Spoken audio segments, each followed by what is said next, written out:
Good evening, my esteemed colleagues. My name is Eden Jideka Angela. I'm an assistant lecturer at the Enugu State College of Nursing Sciences in Enugu, Nigeria. Today, I wish to present a lecture titled The World Health Organization Labor Care Guide, a new tool for monitoring labor and childbirth. The pathograph is an essential labor monitoring instrument utilized globally to facilitate the early detection of complications and subsequent timely intervention during childbirth. The World Health Organization pathograph originated from the Friedman's cervicogram in 1954, was later modified by Pickport and Castor in 1972, was adopted as the composite pathograph, which had an 8-hour latent phase by the World Health Organization. In the year 2000, the World Health Organization changed it into the World Health Organization modified pathograph, removing the latent phase. Now, there has been a lot of complaints about the World Health modified pathograph. It has not been able to be used to monitor labor and childbirth effectively. So in the year 2020, the Labor Care Guide surfaced and is a promising tool in monitoring women during labor and childbirth. Okay, the contents of the lecture, we are going to look at the ARCP framework, the purpose and when and where to use the labor care guide, the principles of implementing the labor care guide, the structure, content of the alert column, and the different sections, section 1 to section 7.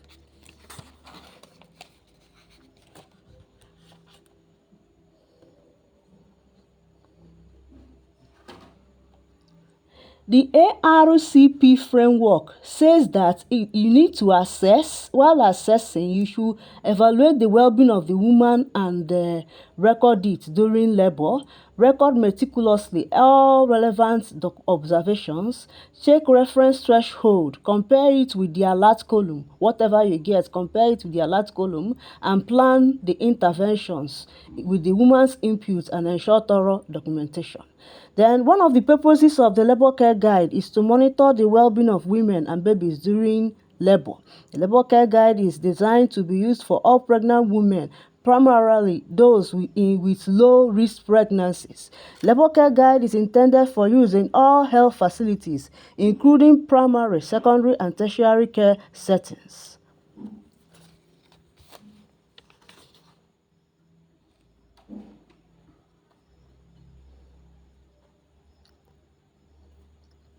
There are a lot of recommendations made by the World Health Organization.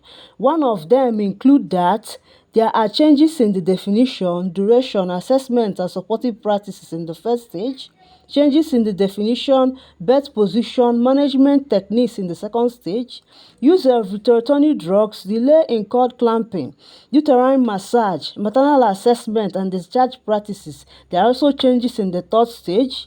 The active phase of labor should begin by 5 cm and a slower rate of dilatation of less than or around 1 cm per hour should not be a red flag to administer immediate medical intervention. The following was recommended, among others: fetal heart monitoring using Doppler ultrasound and PNAD. The following is now obsolete: routine clinical pelvimetry on admission, perineal shaving, and enema use. The principles of implementing the labor care guide. The time axis. The first row records the precise timing of each observation, while the second row indicates lapses, elapsed hours since labor onset. Then the alert column. This column defines threshold for abnormal labor observations and that require further assessment. If no criteria in the alert column are met, labor is considered normal and no medical intervention is needed. Okay? Then healthcare providers should mark any observations that meet their alert criteria for immediate attention. Okay? Assessment frequency should align with previous pathograph design and be tailored to individual cases.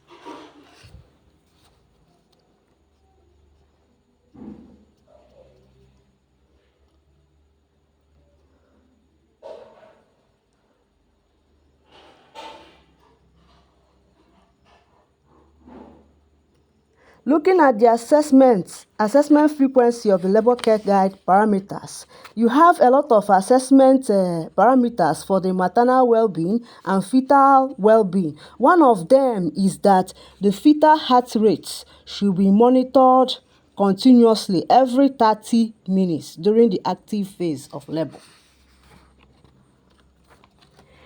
The nomenclature of the labor care guide. Other nomenclature were added to the former paragraph. One of them, for instance, is that there should be companionship, assistance or companionship during labor.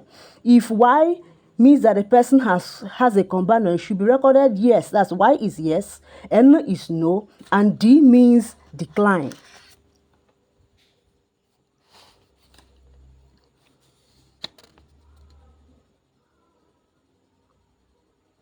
The structure of the labor care guide. There are 7 sections. Section 1, identifying information and labor characteristics at admission. Section 2, supportive care. Section 3, care of the baby. Section 4, care of the woman. Section 5, labor progress. Section 6, medication. And Section 7, shared decision making.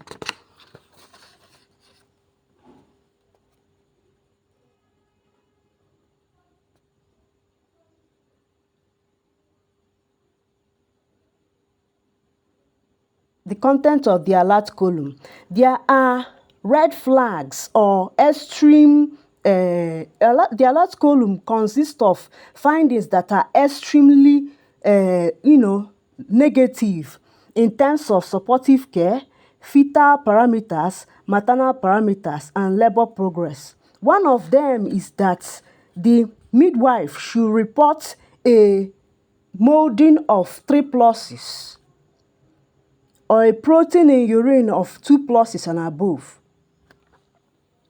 You can see all the sections of a blank labor care guide from section 1 to 7.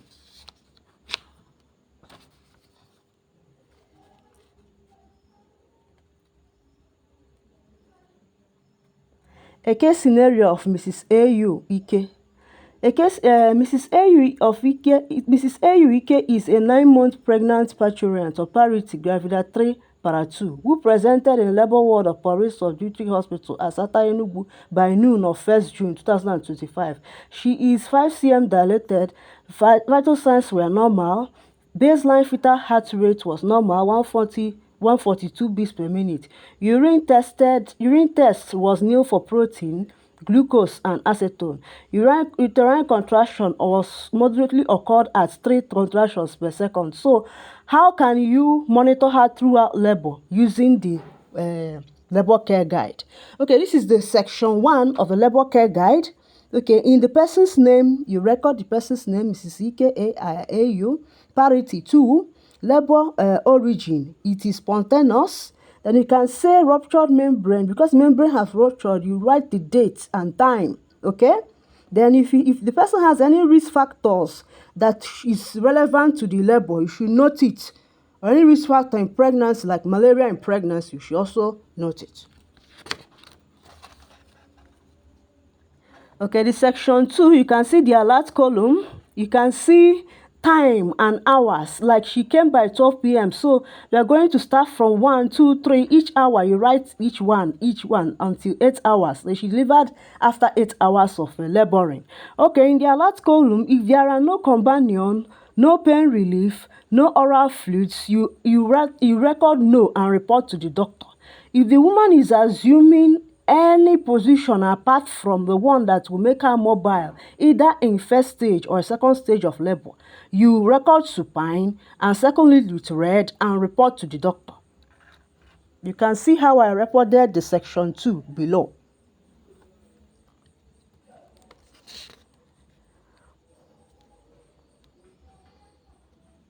The upright, kneeling or squatting position allows mobility and allows the baby to descend through the force of gravity and shortens the second stage of labor.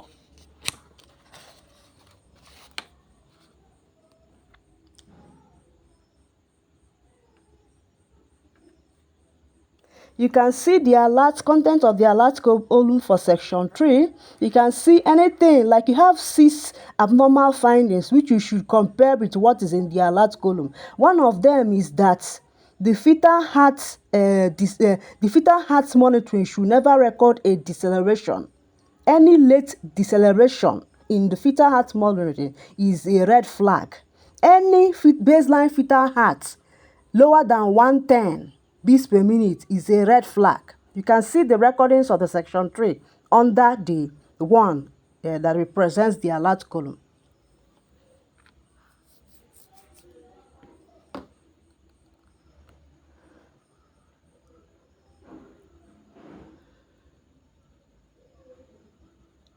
The section 4 is also for the condition of the woman, like the pulse, the BP, the temperature, and the urine protein. There are 5 things that are abnormal, highly abnormal, which should be compared. You compare the findings with the alert column. One of them is that the woman should not have a pulse lower than 50 beats per minute or a pulse higher than 120 beats per minute. The systolic pressure should not be should not be higher than 110 or equal to or higher than 140.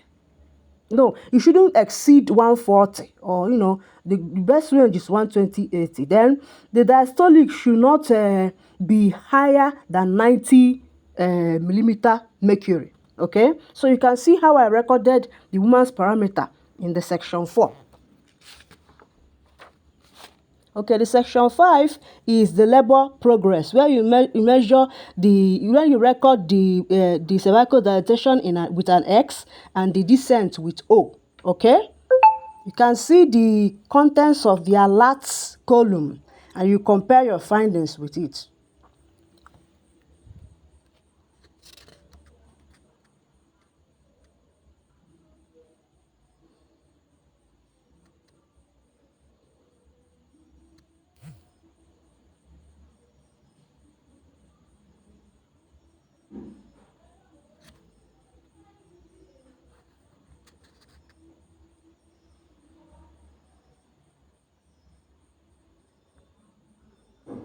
In the section 6, we talk about the medication, all kinds of medication used during the first stage and the second stage. Like I didn't use medications for the woman, so I entered N means no. Okay, you can, if you use the oxytocin, you record. If you use IV fluid, you also record.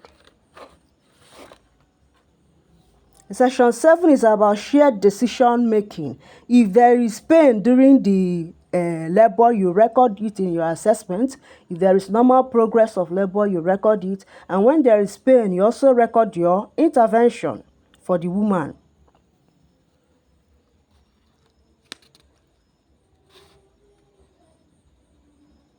A complete labor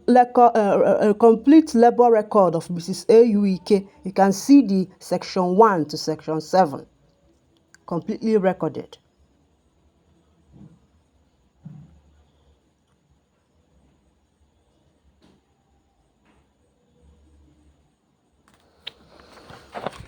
This lecture was able to dwell on the shortcomings of the pathograph, the labor care guide, the purposes, uses, the World Health Organization recommendation, its nomenclature, and the various sections.